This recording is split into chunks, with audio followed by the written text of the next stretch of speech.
आइए आज बात करते हैं पाकिस्तान में होने वाली एक बहुत बड़ी आईनी तब्दीली की। एक ऐसा वक्त जब मुल्क एक शदीद बहरान से गुजर रहा था और इसी दौरान इसके आइन को बुनियादी तौर पर बदल दिया गया। आखिर ये सब क्या था और इसके पाकिस्तान के मुस्तकबिल के लिए क्या मायने हैं, आइए समझते हैं।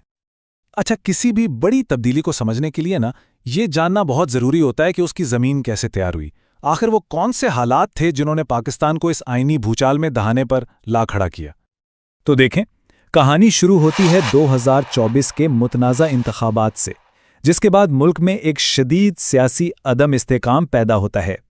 फिर नवंबर 2025 में इस्लामाबाद की एक अदालत पर एक खुदकुश हमला होता है, जिससे सिक्योरिटी के खदशात बहुत ज़्यादा बढ़ जाते हैं। और फिर ठीक 2 दिन बाद इसी बहरान के बीच पार्लियामेंट ये तारीखी आईनी तरमीम मंजूर कर लेती है। यानी सियासी अफरातफरी और सिक्योरिटी का दबाव, इन दोनों ने मिलकर एक ऐसा तूफान खड़ा कर दिया जिसने मुल्क की कानूनी बुनियादों को ही हिलाकर रख दिया। ये सिर्फ एक छोटी मोटी तरमीम नहीं थी, ये एक तरह का आईनी जलजला था।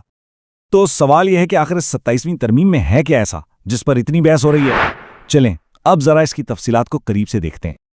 अगर बिल्कुल आसान लफ्जों में समझे ना, तो ये तरमीम ताकत के खेल के सारे उसूल ही बदल देती है।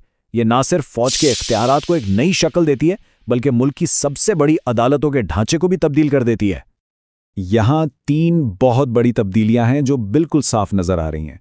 पहली तो है फौजी कमान में, जहां चेयरमैन जॉइंट चीफ्स का जो एक कोऑर्डिनेटिंग रोल था उसे ख़त्म करके आर्मी चीफ को तमाम अफवाज का बराह रास्त कंट्रोल दे दिया गया है। दूसरी बड़ी तब्दीली है आला फौजी अफसरान को कानूनी कार्रवाई से ताहयात इस्तिस्ना। और तीसरी तब्दीली सुप्रीम कोर्ट के इख्तियारात को कम करके आईनी मामलात के लिए एक नई फेडरल आईनी अदालत बना दी गई है। और ये मामला सिर्फ ओहदों की तब्दीली तक ही नहीं रुका। अब आर्मी चीफ के पास बहरिया और फजाइया पर भी ऑपरेशनल कंट्रोल है। 5 स्टार अफसरान को ताहयात, मरात और कानूनी तहफ़्फ़ुज़ दिया गया है। और तो और कौमी न्यूक्लियर प्रोग्राम की निगरानी भी फौज के पास चली गई है। ये एक बहुत ही गैर मामूली तब्दीली है, बहुत बड़ी। अब ये जो कानूनी तब्दीलियां हैं, ये सिर्फ किताबी बातें तो हैं नहीं, इनका असल मतलब है ताकत का तवाज़ुन बदलना। तो आइए देखते हैं कि इस पूरी तब्दीली से किसको क्या मिला और किसने क्या खोया। सबसे पहले नजर डालते हैं अदलिया पर। पहले कहा था सुप्रीम कोर्ट आईनी मामलात में हतमी अथॉरिटी थी, आखिरी फैसला उसी का होता था। लेकिन अब एक नई आईनी अदालत बनाकर सुप्रीम कोर्ट के इस इख्तियार को महदूद कर दिया गया है। इसी तरह फौजी कमान में भी एक बहुत बड़ी तब्दीली आई है। पहले एक तरह का कोऑर्डिनेशन का निज़ाम था, जहां तीनों अफवाज के सरबराहान मिलकर काम करते थे। लेकिन अब सूरत हाल बिल्कुल मुख्तलिफ है। एक मरकजी निज़ाम बना दिया गया है, जहां आर्मी चीफ बराह रास्त तमाम मुसल्लह अफवाज को कंट्रोल करेंगे। और उसका असर कितना फौरी और गहरा था, इसका अंदाज़ा इस बात से लगाएं कि 2 सीनियर जजों जस्टिस मंसूर अली शाह और जस्टिस अतर मनुल्लाह ने इस तरमीम के खिलाफ एहतजाजन इस्तीफ़ा दे दिया। अब जाहिर है इतनी बड़ी तब्दीली पर रद्द अमल तो आना ही था, और मुल्क इस पर बिल्कुल 2 हिस्सों में बंट गया। एक तबके के लिए ये कौमी सलामती की ज़रूरत थी, तो दूसरे के लिए ये ताकत पर कब्जे के बराबर था। जो लोग इस तरमीम के हामी हैं, उनका मौक़िफ़ बिल्कुल सीधा है। वो कहते हैं कि भाई मुल्क को दहशतगर्दी और इलाकाई तनाव जैसे संगीन ख़तरात का सामना है, इसलिए कौमी दिफा के लिए एक मजबूत और मुत्तहिद कमांड वक्त की अहम ज़रूरत है। लेकिन सिक्के का दूसरा रुख भी है।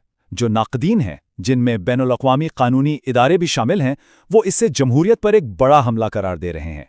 उनका मानना है कि ये तरमीम अदलिया को कमज़ोर करती है और कानून की हुक्मरानी के लिए एक संगीन खतरा है। और ये सिर्फ अंदरूनी बहस नहीं है, दुनिया भर के बड़े मीडिया हाउसेस ने भी इस पर अपनी तशवीश जाहिर की है।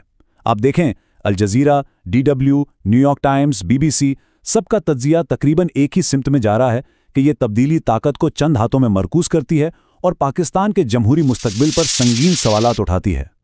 तो ये सारी बहस हमें एक बुनियादी सवाल पर लाकर खड़ा करती है, एक ऐसी कशमकश जो बहुत सी कौमों को दरपेश होती है कि आखिर जमहूरियत और सिक्योरिटी के दरमियान तवाज़ुन कैसे कायम किया जाए। ये चार्ट इस तवाज़ुन को समझने में हमारी मदद करता है।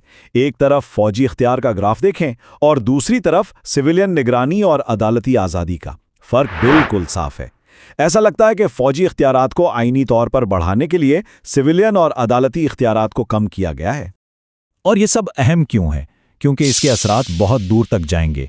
ये सिर्फ एक कानून की तब्दीली नहीं, ये फौजी ताकत को बराह रास्त आइन का हिस्सा बनाती है, सिविलियन हुकूमत को कमज़ोर करती है और मुल्क के जमहूरी मुस्तकबिल पर गहरे सवालात खड़े करती है। اور آخر میں یہ سب ہمیں ایک بہت بڑے سوال کے سامنے لا کھڑا کرتا ہے، جس کا جواب ہی پاکستان کا مستقبل طے کرے گا۔ جب سیکیورٹی اور جمہوریت کا ٹکراؤ ہو تو قربانی کون دیتا ہے؟